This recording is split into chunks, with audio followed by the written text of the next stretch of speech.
Invalidët e punës në Maqedoninë e Veriut shumë vështire kanë të realizojnë të drejtat e tyre. Mbi 1000 invalid të punës, aq sa janë të regjistruar në komunën e Çajirit, vite me radhë ballafaqohen me probleme të natyrave të ndryshme. Ismet Mustafa nga shoqata e invalidëve të punës në Çajir, për më afër thotë se kërkesat e tyre fare pak merren parasysh. Pjesa dërmuese e anëtarëve të kësaj shoqate hasin në pengesa gjatë trajtimit mjekësor në vend. Shërbimet tona janë shembull në shëndetësi. Kemi përparësia të mos kena në termine, kena kërkuar prej shtetit. Mira ma ata janë të shurët, domethënë nuk ka problem, ama puna nuk realizohet.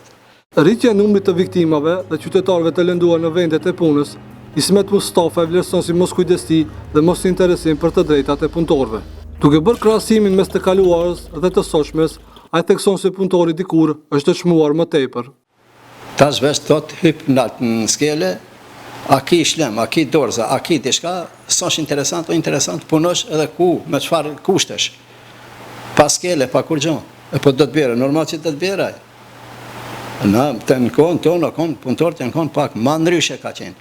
Ivan Peshevski nga Sindikati i Ndërtimtarisë, Industrisë dhe Projektimit shpreh se jo kualifikimi i duhur i punëtorëve dhe mungesa e kontrollit shtetëror mund të llogariten si arsye kryesore për rritjen e numrit të punëtorëve të lënduar. Nažalost, to što se случува во нашата држава, не само повреди и смртни случаеви, е недоволна и едукација, меѓутоа и недоволно обезбедување на лична заштитна опрема од одредени работодавачи. Навистина е голем процентот на компании, ние што ги викаме популарно ГГ фирми, затоа што не почитуваат ништо од законската регулатива. Во таков случај не може да го откривиме државниот апарат, меѓутоа и од друга страна пак државниот инспекторат за труд под капа на Министерство за труд е тој што треба да биде постојано на терен и да ги увиди овие работи. Me qëllim përmirësimin e situatës me të drejtat e punëtorëve, nga ky sindikat thonë se edhe qeveria e kaluar, por edhe pushteti aktual nuk kanë mirë kuptim për zgjidhjen e këtij problemi. Profesoresha universitare Mirjana Najçeska, e cila muaj më parë ishte pjesë e një punimi për të drejtat e punëtorëve, tha se një numër i vogël i punëtorëve në vendin tonë janë të organizuar përmes sindikatave. Sipas saj, në ligjet aktuale dhe marrëveshjet kolektive, më tepër flitet për mbrojtjen e sindikatave se sa për procedurat përmes të cilave duhet të sigurohen të drejtat e punëtorëve. Нашите синдикалци не се обучени. Значи, оние кои што би требало да ги бранат правата на работниците, многу често многу малку ја знаат законската регулатива, многу малку ги знаат процедурите и немаат искуство со одбрана на правата на работниците. Vitin e kaluar në Maqedoninë e Veriut, gjatë angazhimit në punë, kanë dëruar jetë 33 qytetarë dhe 124 të tjerë janë lënduar.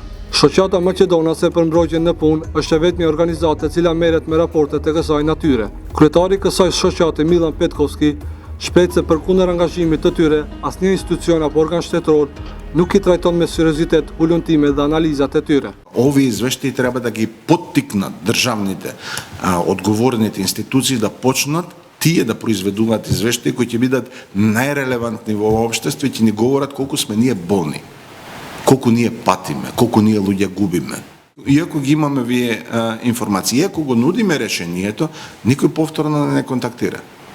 Никој не доаѓа во ситуација да ние седнеме како вака со вас и разговараме за тоа кои се можните решенија за ова да го надминеме. Duhet ketë më tepër kontrolla. Duhet kontrollojnë ata punëdhënësit. Flas për ndërtime, ju e shihni vetë, nuk jeni anonim që flitet për këta rroba qepsat. 10.000 dinar rrogë. A është rrogë ajo? 12.000 dinar rrogë. A është rrogë ajo? Ajo duhet ketë, mas pari duhet sigurohet njëri. Inspekcionet duhet dalin teren, jo trina përzira.